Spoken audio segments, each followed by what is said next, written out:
So hello everyone, कैसे सभी लोग। तो उम्मीद करता हूँ यार आप बहुत सारे ऐसे स्टूडेंट्स हैं जो कि फर्स्ट वाले अटेम्प्ट का एग्जाम दे रहे हैं, बहुत सारे ऐसे स्टूडेंट हैं जो कि सेकंड वाले अटेम्प्ट का एग्जाम दे रहे हैं, कुछ ऐसे स्टूडेंट होंगे जो कि थर्ड वाले अटेम्प्ट के ऊपर फोकस कर रहे हैं, राइट। तो आज के वीडियो के अंदर डिटेल में डिस्कस करते हैं भैया 2023 का क्या सिलेबस रहने वाला है, जो कि आपके मोस्टली कमेंट आ रहे थे। क्योंकि भैया बात ऐसी है कि 5 से 7 दिन बाद हमारे पास जो है वो नाटक का फर्स्ट वाला अटेम्प्ट होने जा रहा है। अब लेकिन भैया टाइम तो खैर बहुत कम है और वीडियो भी बहुत ज्यादा लेट है, बिकॉज एक्चुअली में क्या है कि जेईई के एग्जाम के कारण जो है नाटक के ऊपर इतना ज्यादा फोकस नहीं किया जा रहा था। और वैसे मैंने आपको एक चीज बोला भी है कि अगर आपकी प्रिपरेशन 30 या 40% ही है तो हमको ट्राई करना है फर्स्ट वाला अटेम्प्ट हम ना दें और ट्राई करना है कि इसके ऊपर सेकंड वाले अटेम्प्ट के ऊपर फोकस करें। बट लेकिन हमारी प्रिपरेशन 70-80% है और आने वाले 5 से 7 दिन के अंदर हम लास्ट 20 तारीख तक हम अच्छा खासा और कर लेंगे तो हमको फर्स्ट वाला अटेम्प्ट देना चाहिए, अदरवाइज हमको सेकंड वाले के ऊपर फोकस करना चाहिए, राइट। और सबसे इंपॉर्टेंट चीज, अपने एक रात को लाइव सेशन और रख रहे हैं आज जब ये वीडियो डाल रहा हूं, उसके अंदर अपन डिस्कस करेंगे कि कैसे अपन लोग आने वाले समय के अंदर 5 से 7 दिन के अंदर क्या क्या करने वाले हैं, कौन कौन सी स्पेशल क्लासेस आपके लगने वाली है और क्या क्या चीजें करेंगे। खैर बहुत सारी चीजें डिस्कस करनी है, जेईई का एग्जाम भी हुआ है उसको भी डिस्कस करना है, तो बहुत सारी चीजें, राइट। अभी अपन स्टार्ट करते हैं सिलेबस के बारे में। सबसे पहले अपन बात करेंगे भैया, पीछे मैंने सब कुछ लिख रखा है आपको, एक एक छोटे से बड़ा टॉपिक सब कुछ आपने इंक्लूड कर रखा है, एक एक करके हर एक टॉपिक को डिस्कस करते चलते हैं और क्या क्या एग्जाम में पूछे जा रहे हैं लेटेस्ट पैटर्न के अकॉर्डिंग, उसी बारे में अपन बात करेंगे, राइट। वैसे देखा जाए भैया तो लास्ट ईयर बात करें नाटक एग्जाम की, जो पैटर्न था वही पैटर्न इस बार भी रहा गया है, ज्यादा ऐसा कोई ज्यादा फेरबदल नहीं है, ठीक है। देख लेते एक बार भैया क्या क्या चीजें इंक्लूड की गई है और क्या क्या हमारे पास रहती है, मतलब क्या क्या चांस रहते हैं, किस किस टाइप के क्वेश्चन आते हैं, राइट।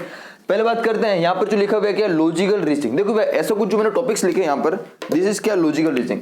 ये जितने भी टॉपिक्स मैंने लिखे हैं जो कि आपको यहाँ पर 45 डिग्री एंगल के ऊपर दिख रहे हैं, ये सभी वो टॉपिक्स है जो कि भैया कहाँ पर जेईई में आ रहे हैं, राइट। कहाँ पर भैया, जो कि जेईई एग्जाम में पूछे जाते हैं। जेईई के जो एप्टीट्यूड वाला सेक्शन है जो कि अभी एग्जाम में आया था, वो सेम कुछ कॉमन टॉपिक्स होते हैं जो कि नाटक में आते हैं, राइट। वो अप्रोक्सीमेटली बात करो तो इस पूरे सिलेबस का 20 to 25% होता है। कौन कौन से टॉपिक होते हैं, for example 2D 3D visualisation, hidden figures, water and mirror images वाले क्वेश्चन होते हैं। Next is odd one out, कोई से भी एक सीरीज के अंदर सीक्वेंस के अंदर जो अलग सा दिख रहा है उसको बाहर निकालो, ऐसे वाले क्वेश्चंस भी आते हैं। Next is cube and pattern, बहुत सारे क्यूब होते हैं उसको फोल्ड करो अनफोल्ड करो, ऐसे वाले क्वेश्चन भी पूछते हैं। Next is folding and unfolding वाले question, counting of figures, numerical sequence and classification. ये ऐसे टॉपिक्स है जो कि जेईई के एप्टीट्यूड वाले सेक्शन के अंदर पूछे जाते हैं और यहाँ पर जो है कॉमन क्वेश्चन यहाँ से देखने को मिलते हैं, राइट।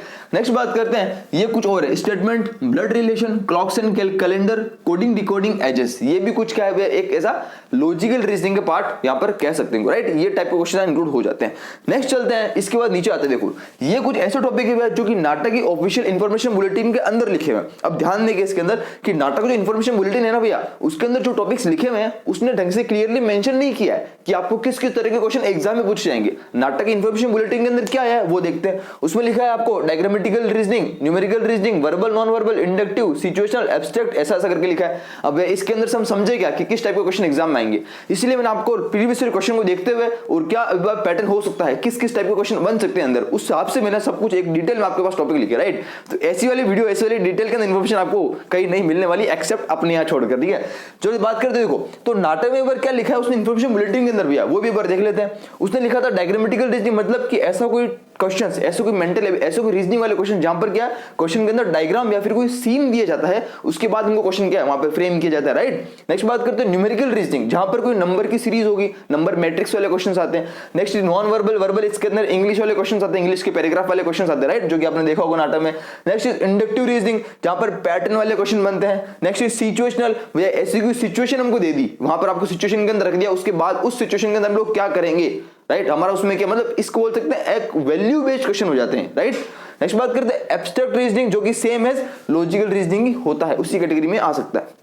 आगे बढ़ते हैं, तो ये कुछ वो टॉपिक्स है जो कि सेम जेईई के अंदर भी कॉमन रहते हैं, जो कि यहाँ पर भी कॉमन है, राइट। तो बोल रहा हूँ जेईई का जो सिलेबस है ना, अप्रोक्सीमेटली 25% जेईई का जो पूरा मिला के जो एप्टीट्यूड है ना, वो नाटक 25% का लेवल मान के चलो आप, वो यहाँ पर कॉमन रहता ही रहता है। जितने भी थ्योरेटिकल टॉपिक्स है ध्यान देंगे, famous building and monuments, building material components, ठीक है, मैं अंडरलाइन करता हूँ, famous building and monuments, famous material components, history of architecture हो गया, टॉप आर्किटेक्ट्स के बारे में, टॉप आर्टिस्ट के बारे में। Next is colour theory, this is most important topic, right. तो ये सब चीजें जो है यहाँ पर क्या इंक्लूड हो जाती है विद इमेजेस के साथ। नेक्स्ट इज यहाँ पर क्या है, आर्किटेक्चर स्टाइल, ये भी हमको याद रखना है कि भैया नाटक के अंदर इस बार देखा गया है कि architecture, type of architecture style के बारे में बहुत ज्यादा पूछा जा रहा है। ये जो भी चीज हम पढ़ते हैं, हर चीज के अंदर मैं हमेशा आपको बोलता हूँ एक लाइन कि जो भी चीज हम थ्योरेटिकल चीजें पढ़ रहे हैं उसके अंदर हर एक की इमेज हमारे दिमाग में फिट होनी चाहिए, इमेज, उसकी पिक्चर कि भैया वो दिखता कैसा है। मैंने बोला कि आपको कोई पर्टिकुलर बिल्डिंग है या पर्टिकुलर आर्किटेक्ट है तो वो दिखता कैसा, उसकी फोटो क्या है, उसकी इमेज क्या है, वो होनी चाहिए। क्योंकि भाई एग्जाम के अंदर देखा गया, नाटक के अंदर मैच द फॉलोइंग वाले क्वेश्चन या फिर कैसे भी करके चीजों के अंदर इमेज पूछी जाती है कि ये पर्टिकुलर नाम है, ये इसकी इमेज क्या होगी। अगर हमको इमेज भी बताओ ना तो भी हम क्वेश्चन सही कर देते हैं, राइट। नेक्स्ट बात करते हैं नाटक के लास्ट ईयर क्या देखा गया था, बताता हूं आपको। एक बहुत इंपॉर्टेंट टॉपिक था, देखो ये लिखा हुआ है, this is building material and components. ये टॉपिक जो था नाटक में, इसका अच्छा खासा वेटेज रहा गया था लास्ट ईयर। मतलब बिल्डिंग की जितने भी मटेरियल प्लस बिल्डिंग के कंपोनेंट्स है, जो भी कंपोनेंट्स हो सकते हैं, उन सभी के नाम याद होने चाहिए, उन सभी के फोटो पता होने चाहिए कि नाम के साथ साथ वो दिखता कैसा है। ये बहुत ज्यादा इंपॉर्टेंट है, राइट। तो भैया डायग्रामेटिकल रीजनिंग, न्यूमेरिकल, वर्बल और इन्वर्टिंग, ये सब वाला चीज हो गई जो कि क्या इन्फॉर्मेशन बुलेटिन के अंदर दिया गया था। लॉजिकल रीजनिंग के बाद ये जितने भी चीजें थी ये सब क्या है एप्टीट्यूड वाले सेक्शन के अंदर भी, यहां से लेकर यहां तक चीजें, यहां तक भी क्लियर है। नेक्स्ट बात करते हैं जो मोस्ट इंपोर्टेंट चीज आती है वो हमारे पास कौन सी है, बेसिक कॉन्सेप्ट्स इन। ये भी नाटा ने इन्फॉर्मेशन बुलेटिन के अंदर क्लियरली मेंशन किया है, जो कि बहुत ज्यादा बढ़िया बात है। ये क्या किया है, उसने बोला है कि बेसिक कॉन्सेप्ट आगे भैया कहां से आते हैं, 9th क्लास और 10th क्लास की क्या है, आपको मैथमेटिक्स या फिर बोल सकते हैं ज्योमेट्री चाहिए होगी। नेक्स्ट चीज क्या चाहिए होगी भैया, फिजिक्स। ये दो भैया मोस्ट इंपोर्टेंट टॉपिक है और शुरुआत पेपर की यहां से होती है। अब होता क्या भैया, इन चीजों के अंदर बच्चे ज्यादा प्रैक्टिस करते नहीं है और पेपर की शुरुआत के अंदर नंबर 1 क्वेश्चन, नंबर 2 क्वेश्चन क्या बेसिक मैथ्स और फिजिक्स से होते हैं। तो बच्चे देखकर डर जाते हैं कि करे तो करे क्या, बट लेकिन ज्यादा कोई ऐसी बड़ी बात नहीं है। कॉन्सेप्ट है और कॉन्सेप्ट के नाम पर तैयारी करनी होती है। जो इनके कॉन्सेप्ट पढ़ लेता है मैथ्स के और फिजिक्स के, वो क्वेश्चन बना लेता है। इतनी सी बात है, राइट। अब आने वाले समय के अंदर देखेंगे चीजों को, टेंशन नहीं है, मैं हूं आपके लिए खड़ा यहाँ पर। तो मैथ्स बात और फिजिक्स बात करते हैं। देखो मैथ्स के अंदर देखें तो कुछ ऐसे टॉपिक्स भैया, lines and angles, triangles, circles, ये कुछ ऐसे बेसिक टॉपिक है जो यहाँ पर पूछे जाते हैं। मतलब लाइन्स के साथ एंगल, ट्राइंगल, सर्कल, सर्कल के अंदर ट्राइंगल, ट्राइंगल के अंदर सर्कल, तो एक दूसरे के अंदर इंस्क्राइब्ड कर रखे हैं चीजों को, फिगर को। उसके बाद आपको एंगल पूछ लिया है, ऐसे वाले क्वेश्चन आप लोग करेंगे और लास्ट ईयर वाले क्वेश्चन बहुत सारे आए हैं। नेक्स्ट बात करते हैं लास्ट ईयर जो एक अटेम्प्ट के अंदर तो यहाँ से बहुत सारे क्वेश्चन थे और सेकंड वाले अटेम्प्ट के अंदर इन वाले चीजों से बहुत सारे क्वेश्चन थे। सिंप्लीफिकेशन वाले question, average, percentage, roots, ratio, मतलब कि बिल्कुल 8th 9th 10th की जो क्लास के अंदर आप लोग बेसिक कॉन्सेप्ट पढ़ा करते थे, सेम वही क्वेश्चन यहाँ पर पूछे जा रहे हैं। कॉम्प्लीमेंट्री एंगल क्या होता है, सर्कल के अंदर आपको एंगल बना के दे दी, कोड ऑफ कॉन्टेक्ट, यहाँ पर कोड, टेंजेंट वगैरह बना के दे दी, उसके बीच में एंगल कितने आ रहे हैं। मतलब बिल्कुल बेसिक चीजें, ज्यादा कोई ऐसा बड़ी बात नहीं भैया, बिल्कुल रॉकेट साइंस नहीं है, बहुत ही चीजें। नेक्स्ट बात करते हैं फिजिक्स के अंदर, बात करते हैं फिजिक्स के अंदर क्या भैया, units and dimensions most important topic है। फिजिक्स के अंदर हम लोग क्लास 11 के अंदर पढ़ते हैं यूनिट्स एंड डायमेंशंस। क्लास 11 12 की पूरी बेसिक पूरी यहाँ पर फिजिक्स नहीं आएगी। फिजिक्स भी यहाँ पर सिंपल बेसिक है, 9th 10th क्लास की है। सिंपल फॉर्मूलास है, formulas for example time, distance, work, boat, मतलब ये बोट ट्रेन वाले क्वेश्चंस आते हैं, राइट। तो time, distance, work, energy, power वगैरह, ये जितनी भी क्वांटिटीज हैं, फिजिकल क्वांटिटीज वगैरह है, इन सभी की भी हमको यूनिट याद होनी चाहिए, इन सभी की फॉर्मूला याद होनी चाहिए। Force equal to mass into acceleration, तो इसके ऊपर लास्ट क्वेश्चन था कि force equal to mass into acceleration, mass की वैल्यू दे रखी थी, एक्सेलरेशन की वैल्यू दे रखी थी, फोर्स निकालो बस। तो सिंपल बेसिक फॉर्मूला हो गया, हमको याद होना चाहिए। इतनी फिजिक्स आती है, हर चीज की डेफिनेशन पता होना चाहिए भैया। क्लास 11 के अंदर जितनी भी टर्म्स है, एंगुलर मोमेंटम क्या होता है, लीनियर मोमेंटम क्या होता है, काइनेटिक एनर्जी क्या होता है, पोटेंशियल एनर्जी क्या होता है, सभी के फॉर्मूले से भैया। काइनेटिक एनर्जी को हाफ mv स्क्वायर, राइट। तो ये सब चीजें, तो ये बेसिक चीज अगर हमको पता हो तो हम ये क्वेश्चन बना लेते हैं। नेक्स्ट यहाँ पर देखा गया भैया कि बोट और ट्रेन वाले क्वेश्चन बताते हैं भैया। बोट, वो boat up stream, down stream, train वाले क्वेश्चन, एक ट्रेन इसको इतने किलोमीटर पर आवर से जा रही है, वो इतना टाइम ले रही है, मतलब कि सेम टाइम डिस्टेंस वाले क्वेश्चन यहाँ पर ट्रेन और बोट के अंदर बनाकर आते हैं, राइट। आगे बढ़ते हैं, ये सब कुछ क्लियर है। ये सब कुछ एक बड़ा पार्ट हो जाता है, इतना बड़ा पार्ट अलग से, ये पार्ट अलग से है, ये वाला और ये वाला पार्ट अलग से। 3 पार्ट हो चुके हैं। आते नंबर 4th वाले पार्ट के ऊपर, वो है कौन सा, ये भैया कौन सा, कुछ एक्स्ट्रा वाले क्वेश्चंस। क्या भैया, ये है कुछ एक्स्ट्रा टाइप के क्वेश्चन जो कि नाटक पूछता है, जो कि अच्छा खासा वेटेज भी लेकर चलते हैं। नेक्स्ट पहले है लैंग्वेज एंड इंटरप्रिटेशन, जहां पर आता है क्या, डेटा एनालिसिस। यहां पर कुछ भी ऐसा कोई डेटा दे दिया जहां पर आपको कुछ क्वेश्चन के अंदर डेटा दे रखा है, कुछ वैल्यूज दे रखी है, उसको एनालिसिस करना है, उसके बाद आपको फाइनल क्या करना है, कंक्लूजन निकालकर आंसर निकालना है। ऐसे क्वेश्चंस आते हैं। नेक्स्ट बात करते हैं elements and principle of design, that is most weightage वाला टॉपिक। अच्छा खासा वेटेज लेकर चलता है elements and principle of design. तो ये आज तक का रिकॉर्ड है, 10% ओनली स्टूडेंट ऐसे हैं जिसके ये क्वेश्चन सही करता है एग्जाम के अंदर। वे अटेम्प्ट तो सब करते हैं, नाटक के अंदर भी नेगेटिव मार्किंग नहीं होती, राइट। तो ये क्वेश्चन अटेम्प्ट तो भी सब करते हैं, पर लेकिन elements and principle of design के क्वेश्चन सही वो करता है जो कि अप्रोक्सीमेटली 10% ही होते हैं ओवरऑल एग्जाम के, जो कि सही करते हैं। इसके अंदर अच्छी खासी प्रैक्टिस करनी पड़ती है, अच्छी खासी हर एक प्रिंसिपल ऑफ डिजाइन को समझना पड़ता है, हर एक एलिमेंट को समझना पड़ता है, राइट। तो ये मोस्ट इंपोर्टेंट चीज है। नेक्स्ट बात करते हैं मोस्ट इंपोर्टेंट एक और इससे भी ज्यादा हाईएस्ट वेटेज वाला है, वो कौन सा है, 32nd प्रॉब्लम। पूरे पेपर का सबसे ज्यादा वेटेज किसका है, 30 सेकंड प्रॉब्लम का, नाम से भी दिख रहा है 30 सेकंड प्रॉब्लम, और इसकी मार्क्स भी कितना 30 मार्क्स का वेटेज है इसका, ठीक है। बेसिक मैथ्स फिजिक्स फिर भी 25 मार्क्स की तक आ जाएगी, 25 से लेकर 30, पर ये है जो 30 मार्क्स पूरा आएगा आपको 30 सेकंड प्रॉब्लम्स। यहाँ पर एक इमेज, एक पिक्चर आती है स्क्रीन के ऊपर 30 सेकंड के लिए, उसके बाद आपको कुछ क्वेश्चन पूछते हैं और आपको आंसर देना होता है, ठीक है। तो 30 सेकंड के अंदर जल्दी जल्दी हमको चीजों से कुछ चीजें निकालनी पड़ती है, इंफॉर्मेशन निकालनी पड़ती है, राइट, ये चीज होती है। नेक्स्ट बात करते हैं, वो आता है क्या, लेटरल थिंकिंग। लेटरल थिंकिंग में आता है पजल्स रिडल्स। ये भी क्वेश्चन बहुत ज्यादा इंपॉर्टेंट है, जो नए तरह के यहाँ पर नाटा ने ऐड कर दिए।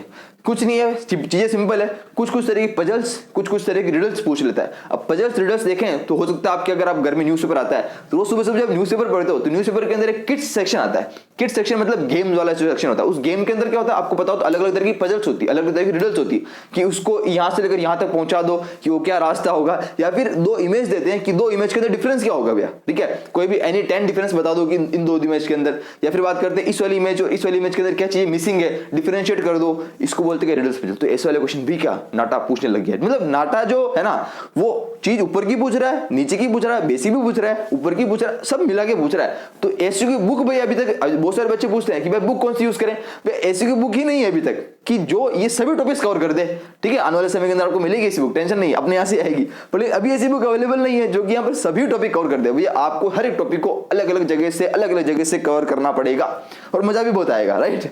आगे बढ़ते हैं। नेक्स्ट इज वो है विजुअल परसेप्शन एंड कॉग्निशन। यहाँ पर भी वही चीज आई थी, रीजनिंग वगैरह के पार्ट है। Next is graphics and imagery. यहाँ पर आता है पर्सपेक्टिव। ग्राफिक्स के अंदर आता है क्या 1 2 3 1.2.3 पॉइंट पर्सपेक्टिव, अगर आपने सुना हो तो ये यहाँ पर आ जाता है। Next is aesthetic sensitivity, same यहाँ पर लॉजिकल रीजनिंग का पार्ट, राइट। नेक्स्ट बात करते हैं, ये सब चीज जो है नाटा ने अपने इन्फॉर्मेशन बुलेटिन के अंदर मेंशन कर रखी थी। मतलब ये नहीं ओनली लैंग्वेज एलिमेंट्स ये कर रखा था, ग्राफिक्स एस्थेटिक सेंसिटिविटी ये कर रखा था, बस 30 सेकंड, और ये तो खुद ने ऐड किया क्योंकि ये लास्ट ईयर रिकॉर्डिंग देखते हो, राइट। तो ये था हमारा पार्ट नंबर 5। नेक्स्ट चलते भैया पार्ट नंबर 6, ठीक है। कुल मिला के भैया हमारे पास क्या 6 पार्ट है इसके। पार्ट नंबर 6 ये रहा जीके एंड करंट अफेयर्स। भैया बात ऐसी है कि यहाँ पर डाउट सबको रहता है कि भाई जीके करंट अफेयर्स क्या आती है या नहीं आती है। तो भैया डेफिनेटली बात है कि जीके और करंट अफेयर्स यहाँ पर नाटा में पूछा जाता है। ज्यादा नहीं भैया, करंट अफेयर्स के 2 क्वेश्चन आते हैं। करंट अफेयर्स के कितने 2 या 3 क्वेश्चन आ सकते हैं जो कि करंट अफेयर्स होंगे। मतलब अभी भैया देश दुनिया में क्या चल रहा है करंटली, हमको अब करंट अफेयर्स से अपडेट रहने बहुत ज्यादा जरूरी है, राइट। तो करंट अफेयर्स से क्या 2 से 3 क्वेश्चन यहाँ पर पूछने मिलते हैं। बाकी बात करते हैं जीके जनरल नॉलेज। तो भाई जनरल नॉलेज तो है वो तो ऑलरेडी यहाँ पर कवर हो गया है। This is known as general knowledge, जो कि जेई का मैं बता रहा था थ्योरेटिकल टॉपिक्स है जो कि जेई वाले यहाँ पर कॉमन है। ये एक जनरल नॉलेज का ही पार्ट हम मान सकते हैं, राइट, क्योंकि चीजें क्या जनरल नॉलेज ही है, ये सब क्या जनरल नॉलेज ही है, राइट। नेक्स्ट बात करते हैं ये सब क्या पार्ट नंबर 6। अब बात करते हैं जो सबसे बड़ा डाउट रहता है कि यार ड्राइंग यहाँ पर है क्या केमिस्ट्री यहाँ पर है। तो बात इसी ड्राइंग और केमिस्ट्री यहाँ पर नहीं है, राइट। तो ना ड्राइंग आती है नाटे में, ना ही केमिस्ट्री आती है, बस यहाँ मैथ्स रहती है, बेसिक फिजिक्स बेसिक रहती है। 11 12 की नहीं रहती, बिल्कुल बेसिक चीज रहती है, राइट। 11 की कुछ फिजिक्स के टर्म्स आ जाती है जो मैं आपको ऑलरेडी बोल चुका हूँ, angular momentum, linear momentum, force, vector वगैरह क्या चीज होती है, इन सब यूनिट क्या होती है, इन सब की डायमेंशंस क्या होती है। तो यहाँ पर जो है कुछ 11 12 की टर्म्स आ जाती है फिजिक्स के अंदर। बाकी मैथमेटिक्स जो है बिल्कुल 9 10 की बेसिक रहने वाली है। क्लियर भैया, ये तो क्लियर है, ये क्लियर। अब यहाँ पर एक कुछ चीज बोलना चाहता हूँ मैं आपको, ध्यान देना। कुल मिला के 1 2 3 1 मार्क्स 2 मार्क्स और 3 मार्क्स के क्वेश्चन एग्जाम में आते हैं, इससे ऊपर क्वेश्चन नहीं आते हैं। नेक्स्ट इज कुल मिलाकर 125 क्वेश्चन देखने को मिलते हैं। नेक्स्ट इज 200 मार्क्स का एग्जाम होता है टोटल मिलाकर। ये 3 हम इंफॉर्मेशन नाटा हमको देता है। अब नाटा ये नहीं देता कि ये जो 125 क्वेश्चन है इसके अंदर से 1 मार्क्स के क्वेश्चन कितने होंगे, 2 मार्क्स के क्वेश्चन कितने होंगे, 3 मार्क्स के क्वेश्चन कितने होंगे, ये नहीं बताता नाटा। इसी को बोलते हैं नाटा का एक जेई एडवांस का छोटा सा रूप है, ठीक है। जेई एडवांस के अंदर भी क्या चीजें पता नहीं होती, कुछ भी हो सकता है, यहाँ पर भी कुछ भी हो सकता है। इतना पता है 125 क्वेश्चन हो गए और 200 मार्क्स का एग्जाम होने वाला, बस, राइट। ये सब कुछ क्लियर। तो शिफ्ट नंबर 1 शिफ्ट नंबर 2 दोनों के अंदर ये सब चीजें होने वाली है। आगे बढ़ते हैं। इतना कुछ होने के बाद आई थिंक सब कुछ कवर कर चुके हैं। ये सब यहाँ पे न्यूमेरिकल के मैंने लिख दिया है, ये सब कुछ लिख दिया है, ये सब कुछ हो गया। अच्छा एक और चीज मैंने यहाँ लिखी है PYQs। भैया होता क्या, अगर आप फर्स्ट वाला अटेम्प्ट दे रहे हो तो मैं बोलूंगा आपको सबसे ज्यादा फोकस करना चाहिए। अगर आप सिचुएशन, अगर आप, मैंने आपको बोला फर्स्ट वाला अगर अटेम्प्ट आप दे रहे हो इसका मतलब आपकी प्रिपरेशन जो है वो 70% से ऊपर है, तभी आप फर्स्ट वाला अटेम्प्ट दो ताकि आपके लिए बेनिफिट रहने वाला है वो। और आप देते हो तो ट्राई करें प्रीवियस ईयर क्वेश्चन के ऊपर अच्छा सा फोकस किया जाए। और मैंने आपको जो इंपॉर्टेंट चीज बताई, फॉर एग्जांपल ये बोला ये दोनों टॉपिक है मोस्ट वेटेज है, तो यहाँ पर पहले ज्यादा फोकस किया जाए। उसके बाद ये वाला टॉपिक क्या अच्छा खासा वेटेज वाला, यहाँ पर पहले ज्यादा फोकस किया है। इसके बाद इसके अंदर जो चीजें मैंने बोला कंपोनेंट्स वाले इंपॉर्टेंट है, ये फेमस बिल्डिंग वाले विद इमेजेस के साथ आर्किटेक्चरल स्टाइल ये ज्यादा इंपॉर्टेंट है, राइट। रीजनिंग के अंदर कुछ ऐसे टॉपिक जो कि ऑलरेडी अगर आपने जेईई वाला एग्जाम दिया है तो यहाँ पर आपने कवर कर दिया होगा, तो ये ज्यादा इंपॉर्टेंट है, राइट। तो ये सब कुछ इंपॉर्टेंट यहाँ पर रह जाती है, राइट। तो यहाँ पर हमको क्या फोकस करना है, तो प्रीवियस क्वेश्चन के ऊपर ट्राई करें, किस तरह के क्वेश्चन आ रहे हैं, उसके बाद चीजों को देखें, उसके बाद हमको क्या करना है, प्रैक्टिस करनी, राइट। इंपॉर्टेंट क्या है भैया, ये भी चीज बहुत ज्यादा इंपॉर्टेंट है। यहाँ पर जितनी भी चीजें लिखी हुई ये सब क्या है, दोनों 5 चीजें, यहाँ से क्वेश्चन अच्छे खासे बन जाते हैं, 2-3 क्वेश्चन एक टॉपिक से बन जाते हैं। डाउट रह गया नीचे कमेंट सेक्शन के अंदर कमेंट करना, इंस्टाग्राम के ऊपर कमेंट करना, आपको जल्दी जल्दी रिप्लाई करने की मैं ट्राई करूंगा इंस्टाग्राम के ऊपर। और नेक्स्ट किस टॉपिक के ऊपर वीडियो चाहिए कमेंट करना। और आज रात को लोग लाइव मिल रहे हैं, हम डिस्कस करेंगे भैया। एक तो जेई का पेपर हो गया तो उसके बारे में डिस्कस करना भी बाकी है, ठीक है, थोड़ा टाइम नहीं मिल पाया था इसीलिए उसको डिस्कस करना है। मार्क्स वर्सेस परसेंटाइल डिस्कस करने जेई के, और नाटा के अंदर आगे का क्या प्लान रहने वाला है वो अपन डिस्कस करेंगे आज रात को लाइव सेशन के अंदर, ठीक है।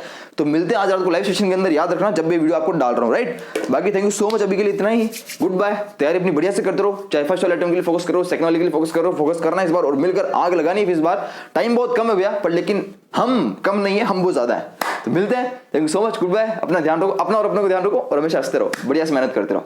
Thank you.